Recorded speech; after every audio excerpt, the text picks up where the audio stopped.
Que vamos a continuar el estudio aquí del libro de Ruth, según el Midrash Rabbah, en lo que es la apertura, lo que es el Pesicta, y ya estamos acercándonos a lo que es la entrada del libro de Ruth en sí.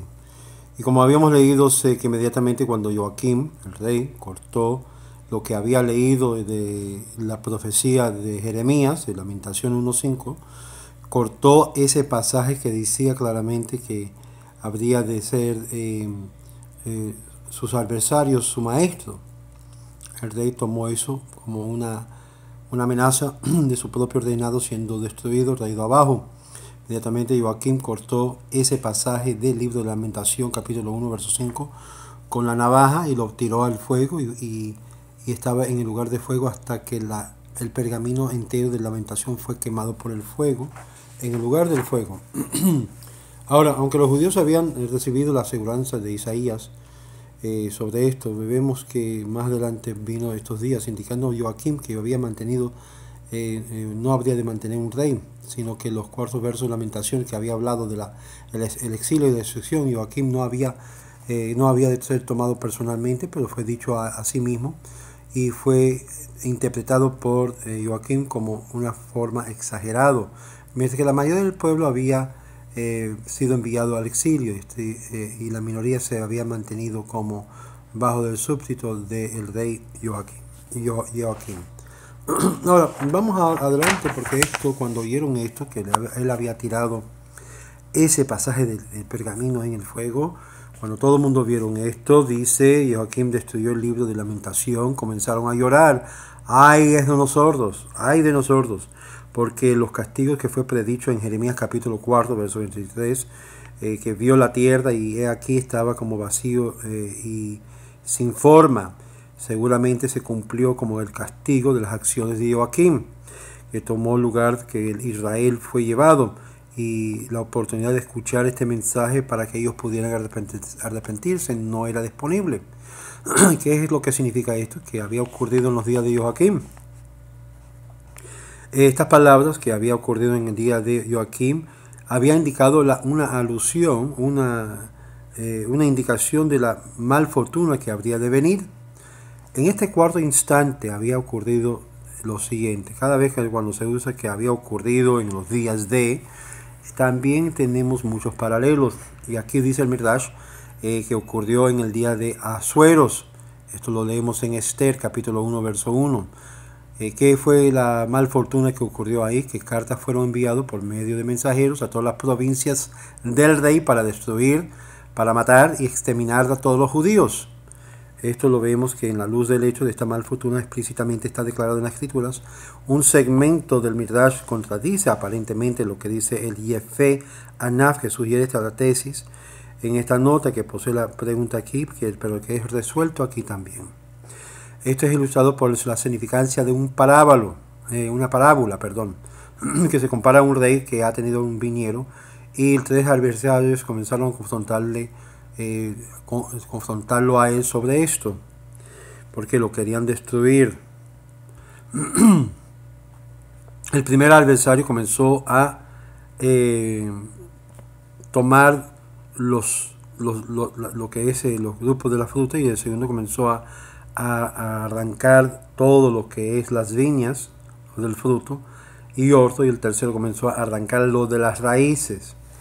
Y es así que con Israel el malvado faraón comenzó a ir tomando cada uva en particular, como dice que mandó todo su pueblo diciendo que cada hijo que habría de nacer échalo al río.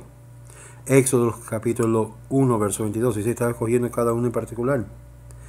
Con Nebuchadnezzar comenzó a tomar todo el grupo, como es todo un grupo de uvas, hasta que los hombres de guerra, 7,000, y Harash y Masega, 1,000, y de todos los hombres poderosos de guerras, y el rey de Babilonia lo trajo a todos ellos a exilio a Babilonia, como dice en Segunda de Reyes, capítulo 24, verso 16. Pero antes de identificar Harash y Masger, la Midrash discuta el número total de ellos. El Midrash cita un debate en cuanto al verso que ya fue citado por el rabino Berejaya, en el nombre del rabino Yehuda, que significa que el exilio era como de 1000 de Harash y también 1000 de Masger. El rabino Yohanan dice, todos ellos fueron como 1000, pero el Midrash identifica Harash y Masger. El rabino Shmuel dice que todos los oficiales. Ahora, interesante que la palabra aquí Harash, que significa hombre de arte, está vocalizado con el Heresh, que significa personas mudo y sordo. Los oficiales son referidos como mudo y sordo por causa de que le fueron dando un mandato y todos ellos eran silenciosos y obedecieron, callaron, eran como mudo y sordo. Y esto se refiere a aquellos que Masger, que eran guardadores de la reja, que se había cerrado el Sager, la reja, por causa de que ellos eran cerca a la discusión sobre ellos, es decir, estaban a ellos para proteger y no protegieron, se quedaron callados. Y esto ha indicado de aún la historia de Job, la razón por que le vino sobre todo a Job, sus tragedias, que Dios le abrió, lo que se puede decir, la oportunidad al adversario de poder tocarlo a él y pagarle a él hasta su propia carne, porque él se cayó callado cuando el consejero del faraón quería ver cómo iban a tratar con los egipcios. Interesante que callar, teniendo la posibilidad de hablar y proteger, si uno no hace eso, cuando hay un problema, uno llega a tener una consecuencia muy fatal. El Midrash identifica que Harash y Masaga, y dice así el rabino Shmuel, que eran oficiales, como habíamos dicho, oficiales también se refería, que eran eruditos que se consideraban mudo y sordo por causa de su gran erudición, y eran grandes. Una vez que comenzaron a discutir cada uno se quedó silencioso, llegaron a ser como mudo y sordo. Esto se refiere a Masger, los guardantes de la reja, de la entrada, por causa de cada uno comenzó a discutir a los asuntos legales, pero nadie habló para abrir lo que es la oportunidad de defensa. Interesante, que así también ocurre en el día de hoy, entre los grandes eruditos que no levantan ni siquiera un dedo para ayudar los problemas que ocurren en diferentes temas. Hay algunos que lo hacen y lo critican grandemente. Muy bien, el rabino Yehuda, hijo de Simón, dice que todos los eruditos que eran todos los eruditos de la Torá, y por lo tanto cuando vino el malvado Hamán, que trató de desenraizar a cada uno de sus raíces, de exterminar al último judío que él deseó con todo su corazón aún comprarlos, dice así la carta, que fueron enviados por mensajeros a toda la provisión del rey para destruir, matar y exterminar a todos los judíos. Esther capítulo 3, verso 13. Y cada uno de ellos vieron esto y comenzaron a lamentar, a llorar. ¡Ay de nosotros! Esto es lo que significa por lo que dice que ocurrió en los días de Asuero. Ahora vamos a ver algunas cositas acá que es muy importante anotar. Que dice literalmente que él declaró con toda su voluntad. El Matnos Kehuna, que es un paralelo de la versión del Midrash en Vayikra, declara esto más claro y dice que en Esther Dabá Pesikta, que Hamán pagó a Asuero el derecho de exterminar a Israel. Es decir, quería asegurar que él tenía el derecho de matarlos. Él quería a los judíos totalmente exterminados y estaba dispuesto de pagarlo, y pagó al rey Asuero para este fin. En otras palabras, que había de ocurrir en estos días una alusión de esta misma malfortuna. Nosotros aquí en los Estados Unidos pensamos que estamos muy asegurados porque es un país de libertad, y hemos visto recientemente que nada en este país, bajo de esta administración y de este sistema, es asegurado. No pensáis por un solo momento que por causa que estamos en la tierra de supuesta libertad, que nada así puede ocurrir. Sí puede ocurrir a través de los cambios de leyes, y más bajo la pluma y el teléfono celular de Obama, instantemente puede abordar, y la gente no puede creerlo. Amigos, abre sus ojos. Puede pasar aquí, como pasó en Alemania, como pasó en España. Y estos son personas de leyes y personas que supuestamente, a tomar el poderío de una nación tan grande como lo que es los Estados Unidos, puede destruir al pueblo de Israel con una sola firma, si así desean. Obvio habrá su oposición, obvio habrá lo que se llama su conflicto, pero no piensas por un momento que no puede ocurrir. Y ocurrió en los días de los jueces que estaban juzgando según Ruth, que también hubo un malfortuna. ¿Y qué fue esta malfortuna? Fue la malfortuna del hambre de la tierra, como dice como estamos citando, y lo vamos a citar, en verdad citando algo un poquito dificultoso de la malfortuna que explica este verso. En verdad te pidieron por qué entonces fue el pecado de Israel castigado con hambre. El Midrash procede a explicar las razones por el castigo como por medio de una parábola. Y quiero que ustedes entiendan que una vez que el pecado es castigado de esta forma, está expiado entonces el pecado a hacer el castigo logrando su final. Y por lo tanto, una vez que el pecado es pagado, ya no hay deuda. Tengan eso claramente en mente. Eso aplica en lo que es el asunto colectivo. Ahora, en los días del rey que estaba juzgando, la malfortuna era esta. ¿Cuál era la malfortuna? Esto es ilustrado por una parábola, que uno puede comparar a una provincia que debía impuestos de dinero al rey. ¿Qué pasó? ¿Qué fue lo que hizo el rey? Mandó a los que colectaban los impuestos a colectarlo. ¿Y qué hizo el pueblo de la provincia? Tomaron al mensajero de que iba a colectar los impuestos y lo pegaron, le asaltaron y le pagaron una multa. Es decir, ellos castigaron a los que estaban colectando los impuestos por colectando una multa sobre ellos. De esta forma lo humillaban el oficio de los que colectaban los impuestos. No sería mala idea, ¿eh? Entonces, cuando buscaron hacer algo similar a ellos que lo hicieron con nosotros, es decir, dijeron, nos van a meter una multa, no le vamos a meter a ellos una multa. Similarmente, en los días de los jueces que estaban siendo juzgados, que de la misma vara le midieron a los jueces. Y un israelita individual habría, por ejemplo, que había adorado ídolos, el juez habría de buscar la forma de ejecutar la justicia contra él. Y el que había perpetuado esto habría de venir y asaltar al juez. Y entonces decían que lo que él tenía de intención de hacerme a mí, yo lo haré a él. Estamos aquí hablando judíos contra judíos, amigos. ¿Crees que esto ha cambiado? Simplemente porque no lo hacen públicamente, que no significa lo hacen por detrás en los medios e intercambios de intranet, como tiene Jabal, por ejemplo, que tienen un medio de una red que se comunica con todos los emisarios de Jabal mundialmente. Simplemente por causa no lo hacen públicamente, pero lo hacen por detrás.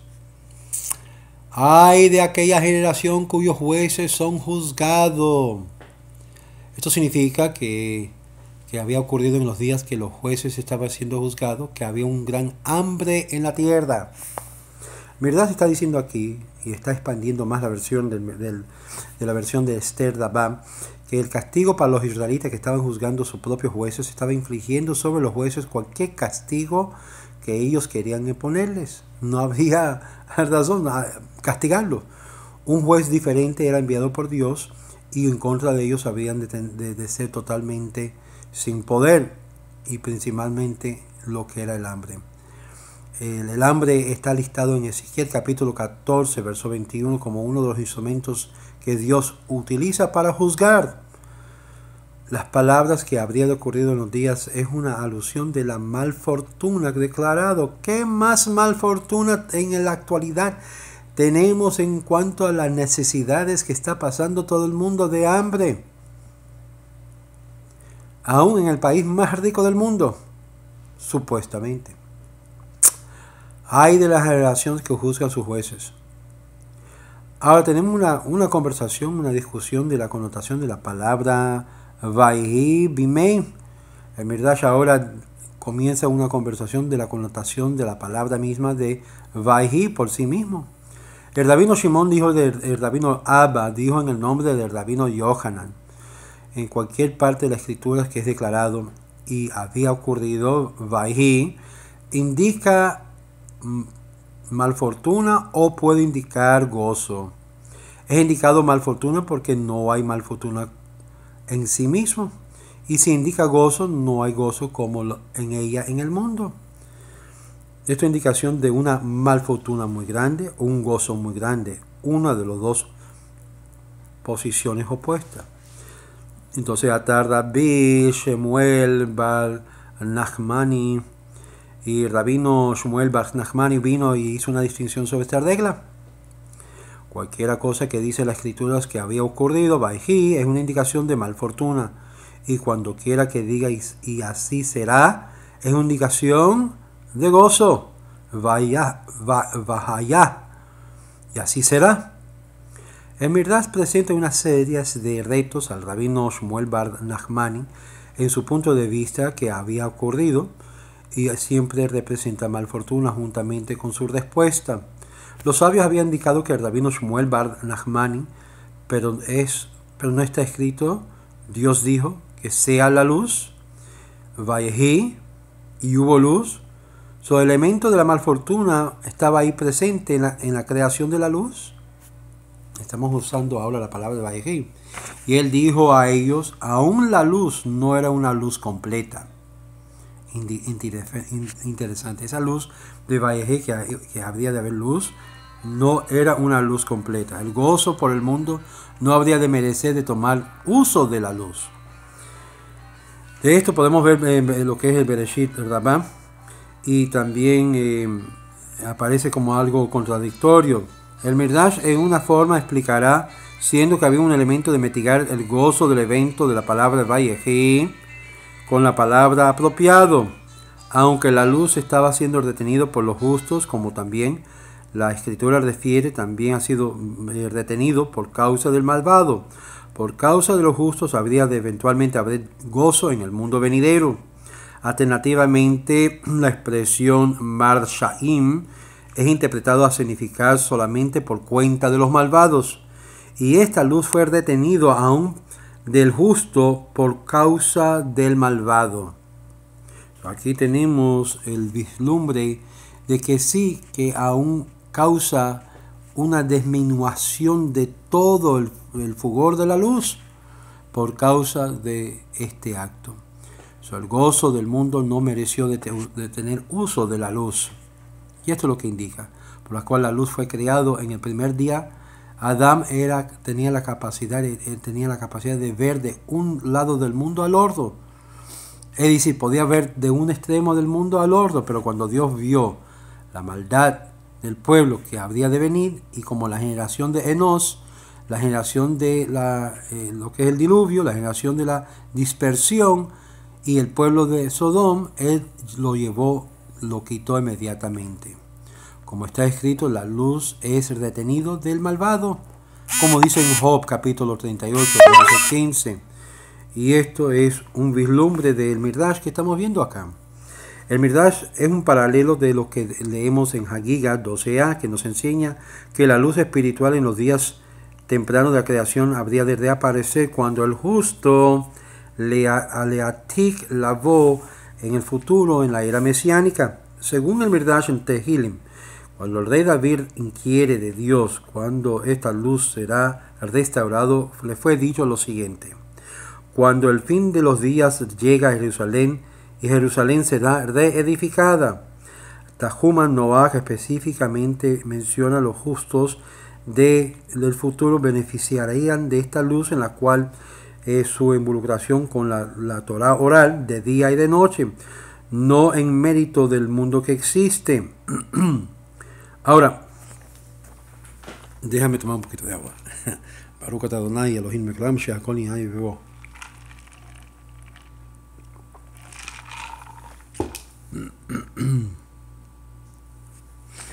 Aquí ahora voy a pasar esto porque llega a ser una parte de vislumbre añadidura para dar apoyo a las fuentes místicas, en la cual no lo voy a leer ni lo voy a citar, por la cual su servidor no está de acuerdo a lo que se menciona aquí, porque vemos que hay un peligro de lo que es continuar con este concepto, pero lo voy a decir por encima para que puedan entender, porque hay eruditos que toman esta fuente como verdadera y es donde estamos viendo muchos de los problemas actuales en esto, pero cita aquí el Midrash o lo que es el comentario del Midrash.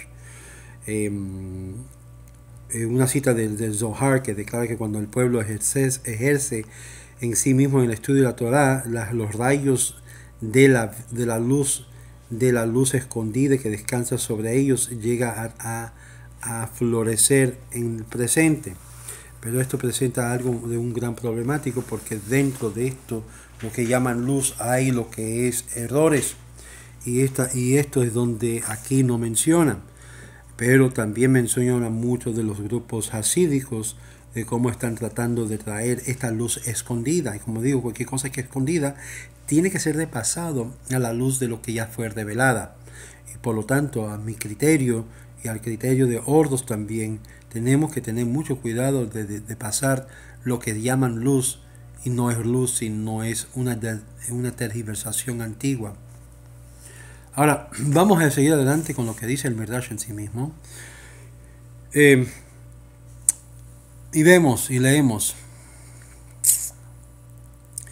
Y dice, y ellos se levantaron, surgieron la pregunta, pero no está escrito que al fin de la cuenta del primer día de la creación, que hubo Vayejí anochecer y hubo Vayejí día, y era un día, como dice en Génesis capítulo 1, verso 5, para que sepan que nosotros contamos siempre el día comenzando con la noche, con la oscuridad, y luego el día. Son noche y día es un día. Por eso el sábado comienza el viernes por la noche, y se cuenta la noche del viernes como el principio del Shabbat, y el finalizar del mismo después del día del sábado es contado un día. Es por eso que muchas personas tienen confusión de cómo contar los días. Y Shabbat es el enfoque de toda nuestra existencia. Ahora, ¿cuál fue la malfortuna que ocurrió en el primer día de la creación? ¿Cómo respondió? Y no fue completado el gozo, porque los cielos están destinados a ser gastados. Como declara, los cielos será disipado como el humo, dice Isaías 51, verso 6. Ahora, esto surge una pregunta: ¿por qué no está escrito que había Vayejí noche y había Vayejí mañana, y era día 2? Y similarmente, como menciona el capítulo 1, verso 8, y similarmente el tercer día, y el cuarto día, y el quinto día, y el sexto día. ¿Cuáles fueron los elementos de la malfortuna sobre estos días de la creación? Se hace la pregunta. Ahora, en el próximo video vamos a ver qué fue la respuesta. Shalom, shalom.